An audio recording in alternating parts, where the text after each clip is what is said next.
नमस्कार सभी विद्यार्थियों एवं मेरे प्यारे दर्शकों। आज एक बार फिर से हमारे अटेंशन पॉइंट यूट्यूब चैनल पर आपका हार्दिक स्वागत है। आज का हमारा टॉपिक है, आज का हमारा प्रश्न है, मुद्रा क्या है, कार्य भी बताइए। मुद्रा क्या होती है और उसके कार्य भी बताने हैं। जाहिर सी बात है, यदि उसके कार्य पता लग जाए तो मुद्रा क्या है वो भी पता चल जाएगा, या मुद्रा पता चल जाए तो कार्य भी आप पता कर सकते हैं। ठीक, तो कार्य जानने से पहले हम मुद्रा क्या है उसके बारे में पता कर लेते हैं। तो प्राचीन काल में क्या था, मुद्रा शब्द एक धातु मणि से लिया गया था।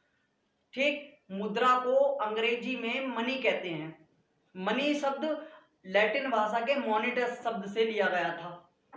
इस प्रकार हमारा मुद्रा की शब्द की उत्पत्ति हो गई। अब मुद्रा के बारे में विभिन्न प्रकार के विद्वानों ने अपने अपने मत दिए, अपने अपने विचार दिए, परंतु मुद्रा के बारे में बताया गया, मुद्रा वह है जिसे सर्वग्राह्यता प्राप्त है, मतलब सभी लोगों को स्वीकार्य है, सभी लोग उसको एक्सेप्ट करते हैं, सभी लोग उसको स्वीकार करते हैं। प्रत्येक व्यक्ति लेना चाहता है, कोई लेने से इनकार नहीं करता। इसका जो है चलन वो भारत में या किसी भी देश में है, मतलब ये चलन में है। यह मुद्रा वह है जो मुद्रा का कार्य करे। ठीक, अच्छा, अब मुद्रा का कार्य करे, इस शब्द को ध्यान में रखते हुए मुद्रा के कार्य भी बताए गए। तो मुद्रा का कार्य जो हमारा था, सबसे पहला कार्य था प्रमुख कार्य। प्रमुख कार्य में सबसे पहले पॉइंट आता हमारा विनिमय का माध्यम। विनिमय, जो मुद्रा है हमारा वो विनिमय का माध्यम है। कैसे? यदि हमारे पास मुद्रा होगा, यदि हमारे पास मनी होगी, यदि हमारे पास पैसा होगा, तो हम कोई भी चीज आपस में खरीद सकते हैं या बेच सकते हैं। तो इस प्रकार से मुद्रा को विनिमय का माध्यम माना गया। विनिमय का मतलब एक चीज दूसरी चीज से बदलना, एक चीज का दूसरी चीज से परिवर्तन होना, या एक चीज दूसरी चीज में कन्वर्ट होना, या एक चीज दूसरी चीज में खरीदना या बिकना।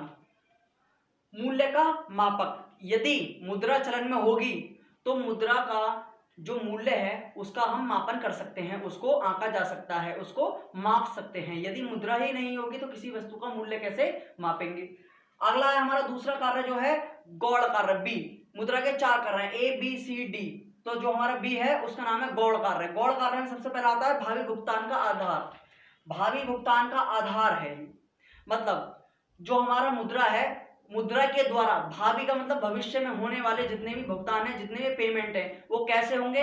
यदि हमारे पास मुद्रा होगी तो मुद्रा के माध्यम से हम कर सकते हैं, मुद्रा के द्वारा कर सकते हैं। यदि मुद्रा हमारे पास नहीं होगी तो किसी प्रकार का भुगतान संभव नहीं है। अगला मूल्य संचय, यदि मुद्रा हमारे पास होगी, यदि मनी हमारे पास होगी तो हम मुद्रा का संचय भी कर सकते हैं, मतलब अपने मुद्रा और मूल्य दोनों का संचय। संचय का मतलब दोनों को इकट्ठा कर सकते हैं। अगली चीज है साख का आधार। जितनी भी साख होते हैं, साख प्रपत्र होते हैं, उन सब का आधार भी मुद्रा है। मुद्रा के द्वारा ही, मुद्रा के आधार पर ही साख का उत्पन्नीकरण या आविष्कार, आप कह सकते हैं आविष्कार किया जा सकता है। अगला पॉइंट है हमारा सी, आकस्मिक कार्य।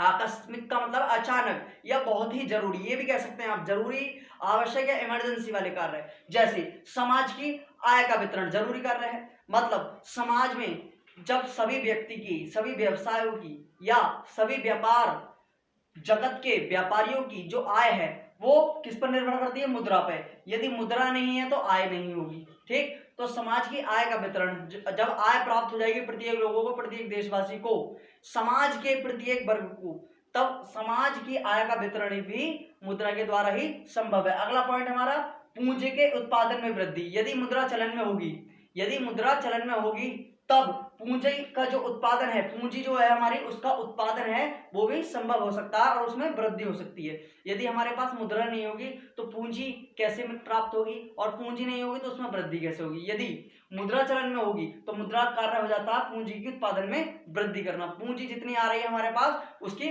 बढ़ोतरी करते हैं। अगला पॉइंट है हमारा उत्पादन का आधार। यदि कोई व्यवसाय जगत में व्यापारी किसी वस्तु का उत्पादन करना चाहता है तो उत्पादन करने के लिए वह अपने लाभ की मात्रा पर ध्यान देता है।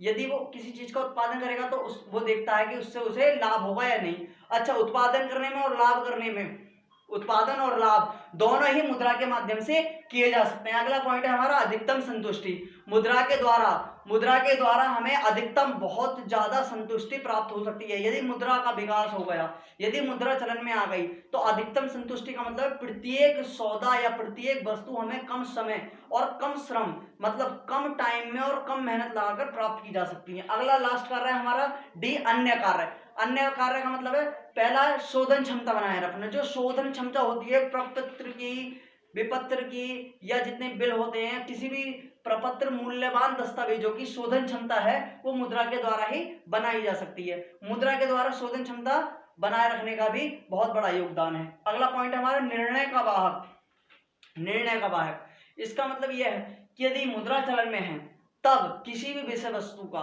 या किसी भी विषय वस्तु से संबंधित सामग्री का या व्यापार की आर्थिक बुराइयों का खात्मा करके अनेक प्रकार के निर्णयों का वाहक किया जाता है। अनेक प्रकार के निर्णयों को संतोषजनक परिस्थिति में लिया जा सकता है। मुद्रा के विकास द्वारा किसी प्रकार के आर्थिक समस्याओं से संबंधित सभी प्रकार के निर्णय लिए जा सकते हैं, इसलिए अन्य कार्य में निर्णय का वाहक रखा गया है। तो आज हमारे ये मुद्रा के 4 कार्य थे। पहला प्रमुख कार्य, दूसरा गौण कार्य, तीसरा आकस्मिक और चौथा अन्य कार्य।